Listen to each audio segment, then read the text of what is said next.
How to taste wine. 1. Look at the wine, especially around the edges. Tilting the glass a bit can make it easier to see the way the color changes from the center to the edges. Holding the glass in front of a white background is another good way to make out the wine's true color. Look for the color of the wine and the clarity. Intensity, depth or saturation of color are not necessarily linear with quality. White wines become darker as they age, while time causes red wines to lose their color, turning more brownish, often with a small amount of harmless, dark red sediment in the bottom of the bottle or glass. This is also a good time to catch a preliminary sniff of the wine so you can compare its fragrance after swirling. This will also allow you to check for any off odors that might indicate spoiled, corked wine. 2. Swirl the wine in your glass. This is to increase the surface area of the wine by spreading it over the inside of the glass, allowing them to escape from solution and reach your nose. It also allows some oxygen into the wine, which will help its aromas open up. 3. Note the wine's viscosity, how slowly it runs back down the side of the glass while you're swirling. More viscous wines are said to have legs and are likely to be more alcoholic. Outside of looking pretty, this has no relation to a wine's quality but may indicate a more full-bodied wine. 4. Sniff the wine. Initially you should hold the glass a few inches from your nose. Then let your nose go into the glass. What do you smell? 5. Take a sip of wine, but do not swallow it until you're finished with this step. The difference between drinking and tasting is expectorating. Roll the wine around in your mouth, exposing it to all of your taste buds. You will only be able to detect sweet, sour, salty, bitter and umami. Think meaty or savory. Pay attention to the texture and other tactile sensations such as an apparent sense of weight or body. 6. Aspirate through the wine. With your lips pursed as if you were to whistle, draw some air into your mouth and exhale through your nose. This liberates the aromas for the wine and allows them to reach your nose where they can be detected. The nose is the only place where you can detect a wine's aromas.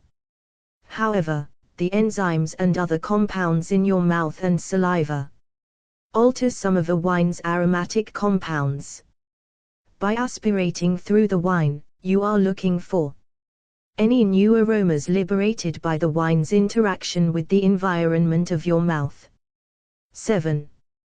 Take another sip of the wine, but this time, especially if you are drinking a red wine, introduce air with it.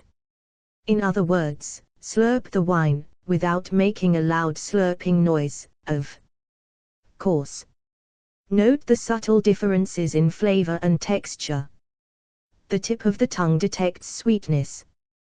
The inner sides of the tongue detect sourness and / or acidity. The outer sides of the tongue detect saltiness. 8. Note the aftertaste. How long does the finish last?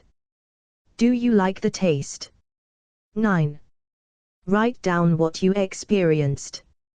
You can use whatever terminology you feel comfortable with. The most important thing to write down is your impression of the wine and how much you liked it. Many wineries provide booklets and pens so that you can take your own tasting notes. This will force you to pay attention to the subtleties of the wine.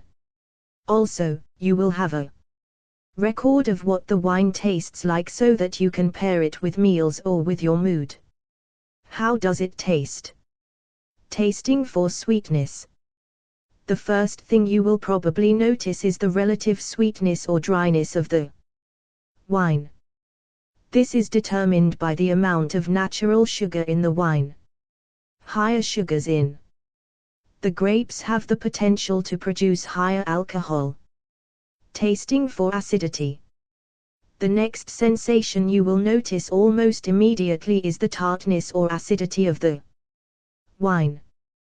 Just think of the difference between grapefruit juice and water. Acid may sound harsh, but it is very important in making wine taste crisp and fresh. If there is too much acid, the wine will taste bitter and unpleasantly sharp. If there is not enough acid, the wine will taste flabby and flat. Tasting for tannin. If you are drinking red wine, you may also notice the tannins in the wine.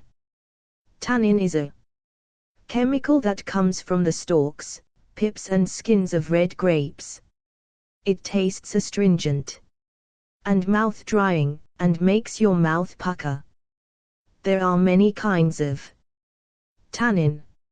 Some tannins taste bitter. Tannins are most noticeable in young red wines. Over time, as wines age, tannins soften and give the wine a certain full-bodied weightiness that is very enjoyable. Tasting for alcohol. Alcohol is found in all wine. A moderate amount of alcohol in wine adds sweetness to the taste.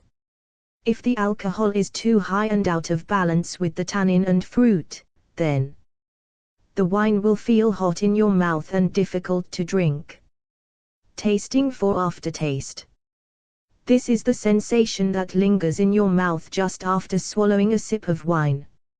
Aftertaste is important in wine tasting because it can reveal an extra attribute or a fault. Sometimes certain flavors become noticeable in the aftertaste, such as chocolate. A long, pleasant aftertaste, where all the components of the wine are in balance, is a sign of quality.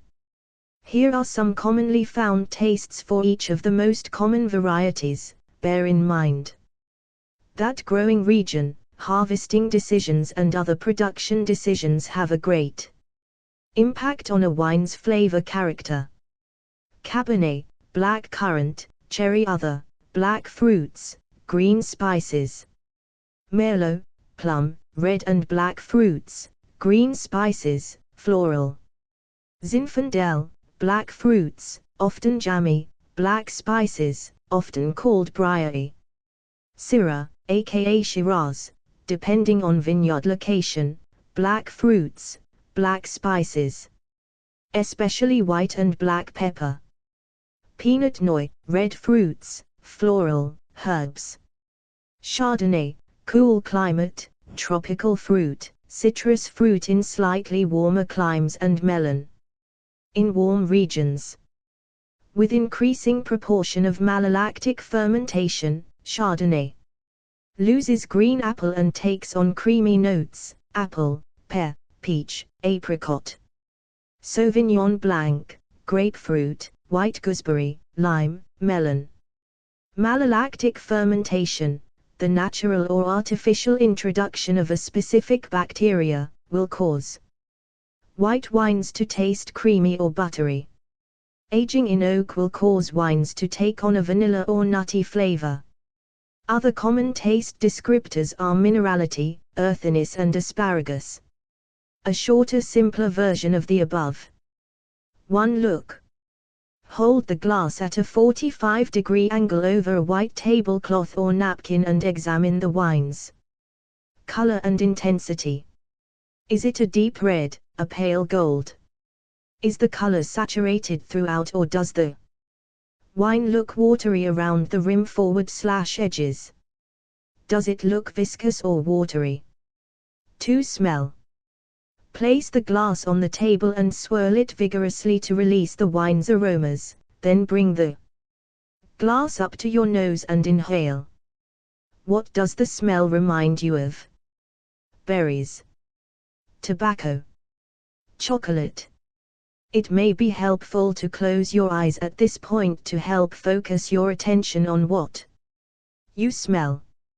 If you can't quite pin down what you're smelling, go through a list of fruits, herbs, vegetables, and other flavors in your head: cherry, melon, plum, peach, apple, pineapple, citrus, raisin, mint, cinnamon, green pepper, vanilla, etc.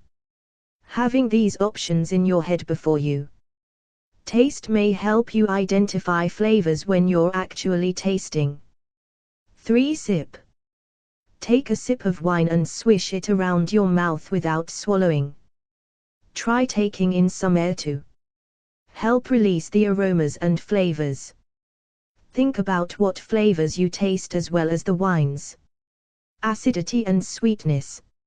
Also consider the wine's body and texture: is it light or heavy, thick or thin?